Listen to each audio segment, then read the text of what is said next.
Monsieur le Premier ministre, cher Jean Castex, je suis très heureux de vous accueillir dans cet hôtel de Matignon et de vous passer le flambeau. Vous êtes appelé à diriger l'action du gouvernement. C'est un honneur immense. C'est une charge assez lourde,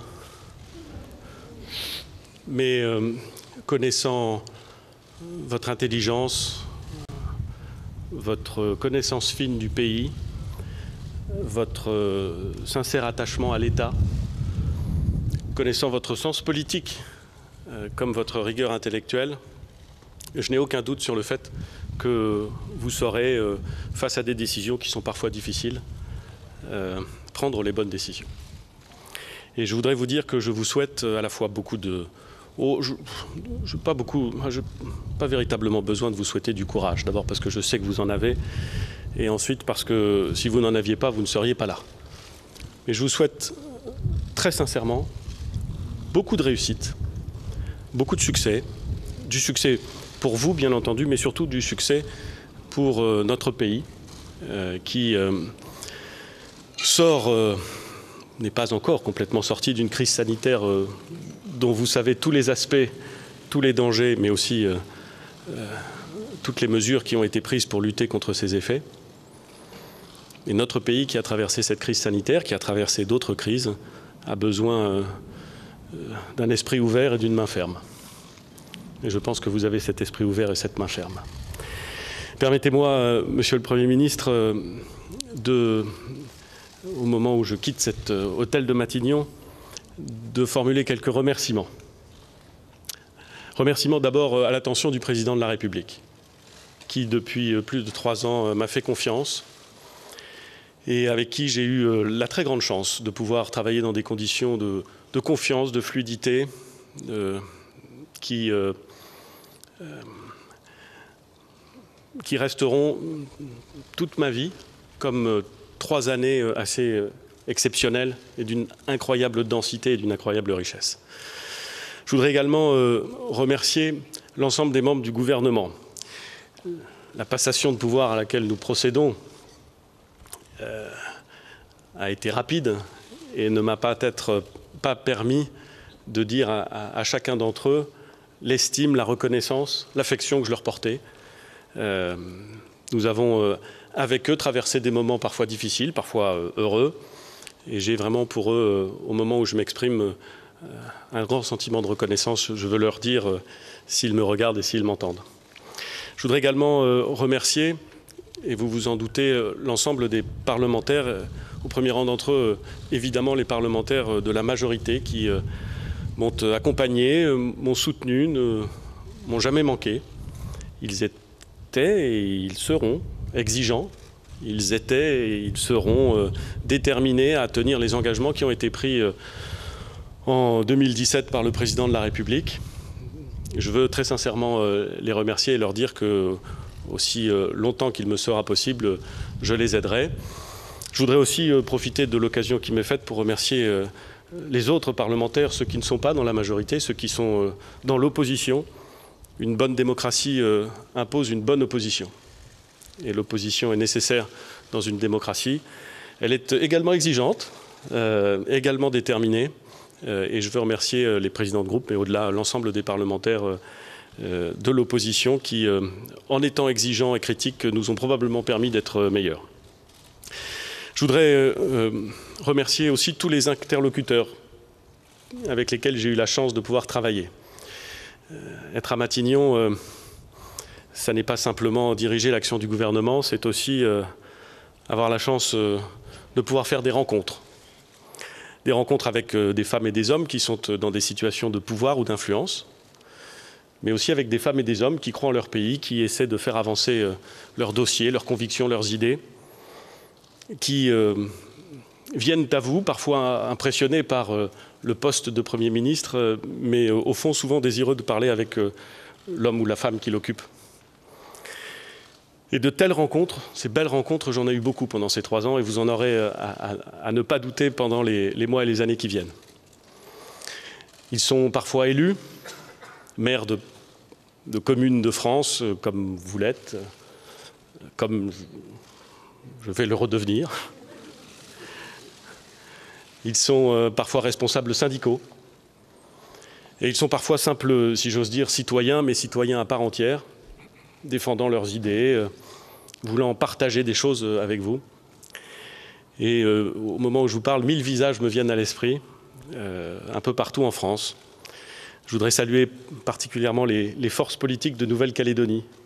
Car vous verrez, Monsieur le Premier ministre, à Matignon, on parle beaucoup de Nouvelle-Calédonie.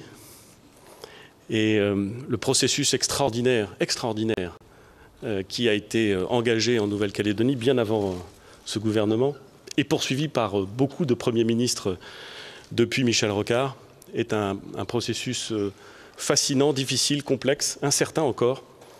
Mais il faut rendre hommage à nos concitoyens du Pacifique qui œuvrent pour essayer de trouver la bonne solution, les bonnes solutions pour cette île incroyablement attachante.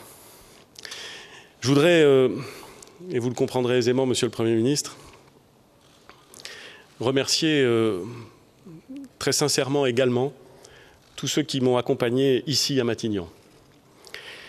Être Premier ministre, c'est diriger l'action d'un gouvernement, c'est servir l'État, c'est aussi être accompagné par des équipes, par un cabinet remarquablement dirigé, par des femmes et des hommes qui parfois ont été choisis par d'autres que moi, parce que je ne les connaissais pas tous en arrivant, mais qui ont démontré chaque jour, à chaque instant, et parfois dans des conditions difficiles, un sens de l'État, un sens du service public, un attachement à notre pays, à la France, qui me donne une confiance absolue, dans notre capacité à relever les plus grands défis.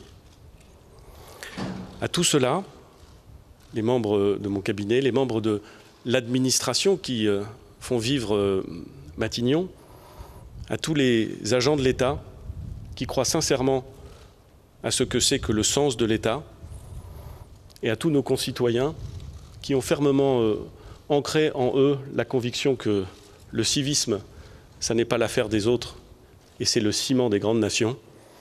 Je veux dire un merci très sincère, et toute ma reconnaissance. Il vous appartiendra, Monsieur le Premier ministre, désormais de continuer à servir la France. Vous la servez depuis bien longtemps. C'est une belle responsabilité. Alors je suis un peu ému en vous disant cela, mais soyez bons. Et comme on dit chez moi, bon vent.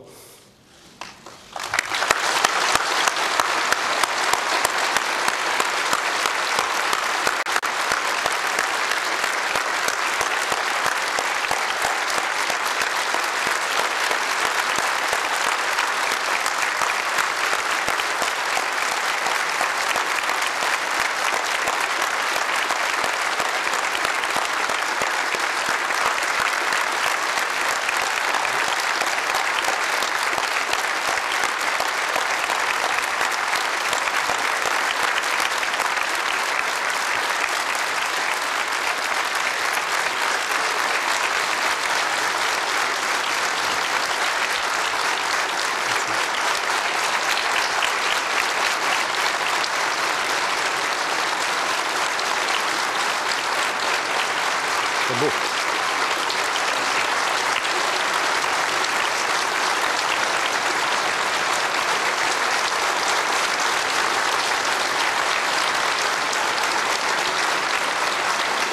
Bon, ça suffit maintenant.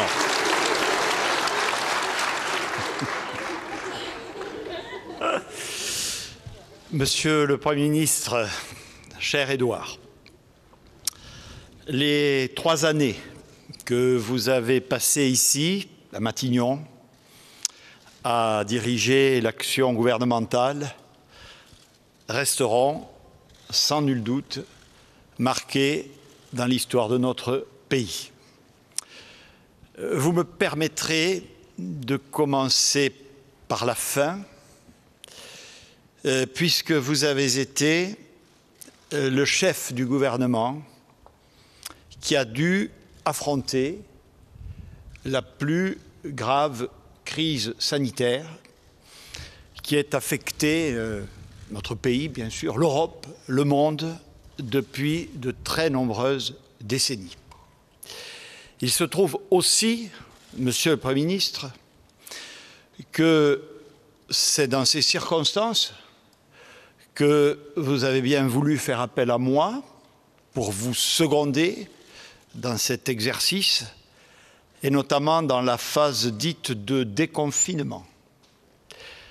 J'ai donc eu l'honneur de travailler de près sous votre autorité, quotidiennement, sous celle du Président de la République.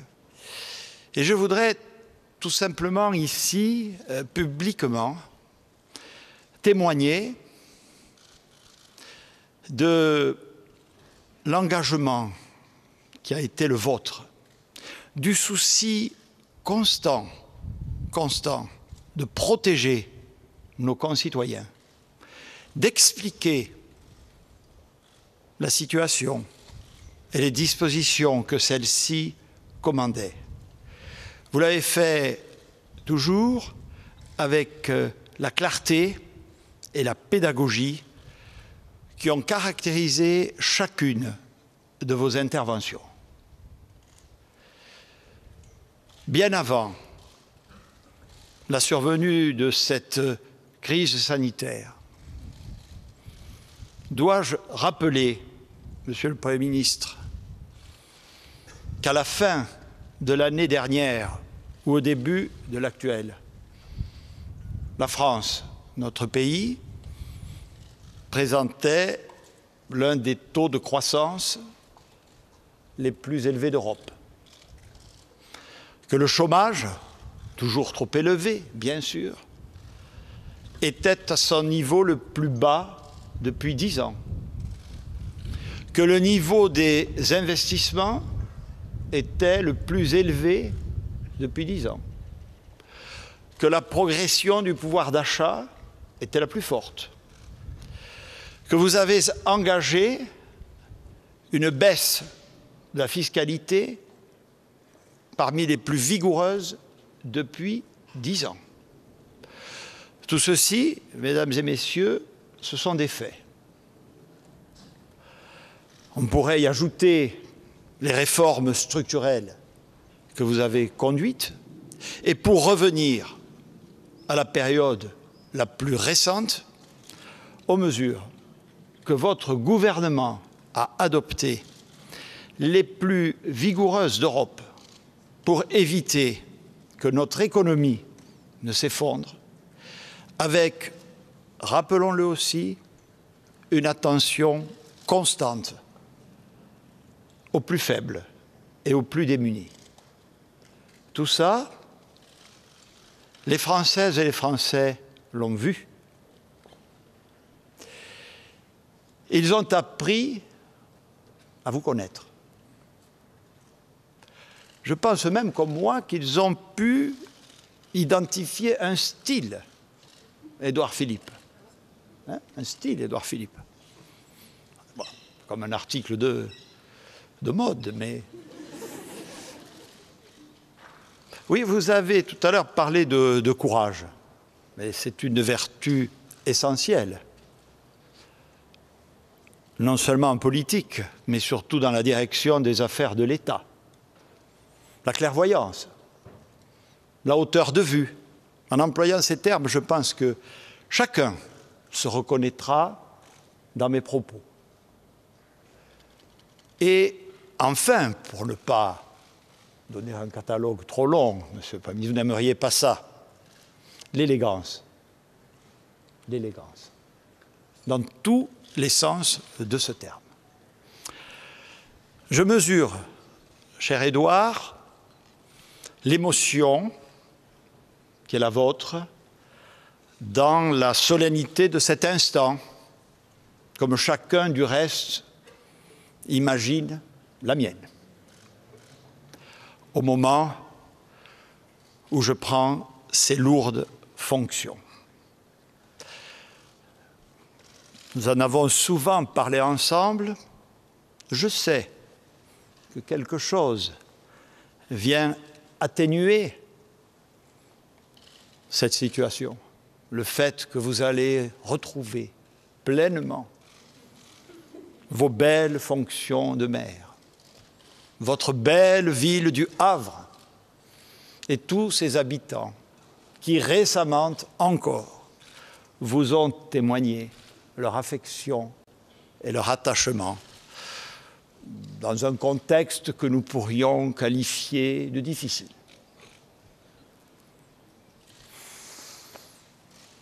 Un maire du Sud, un peu plus loin, du monde rural, vient donc remplacer un maire du nord de la Loire, d'une grande ville, industrielle, maritime. Ainsi est la France, dans sa diversité, mais que nous devons, plus que jamais, réunifier, réconcilier, chacune et chacun, en ce qui nous concerne, comme vous l'avez fait. Nos styles aussi, assurément, sont différents.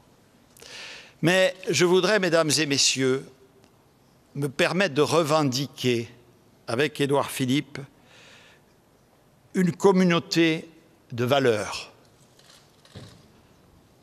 Ces valeurs démocratiques et républicaines, au premier rang desquelles, sans doute,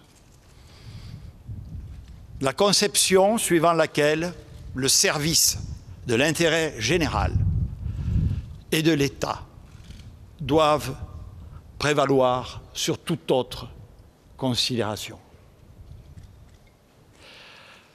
Aujourd'hui, ainsi que l'a décidé le président de la République, une nouvelle étape du quinquennat s'ouvre. Elle est très largement dictée, Monsieur le Premier ministre, par un contexte lui-même nouveau. Un contexte pesant, un contexte difficile.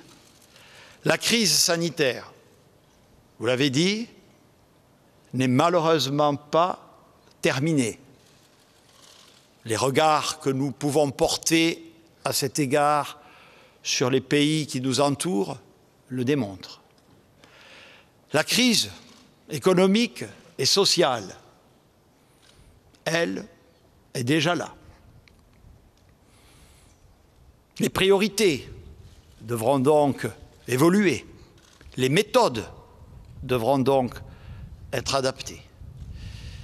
Et il nous faudra plus que jamais réunir la nation pour lutter contre cette crise qui s'installe. Et surtout, dans la continuité des réformes de fond que vous avez entreprises, pour faire en sorte que nous en sortions plus forts et plus solidaires. Merci beaucoup, mon cher Édouard, certes pour vos propos, surtout pour votre action au service de nos concitoyens. Nul ne doute ici que vos immenses talents vont durablement rester au service de la France.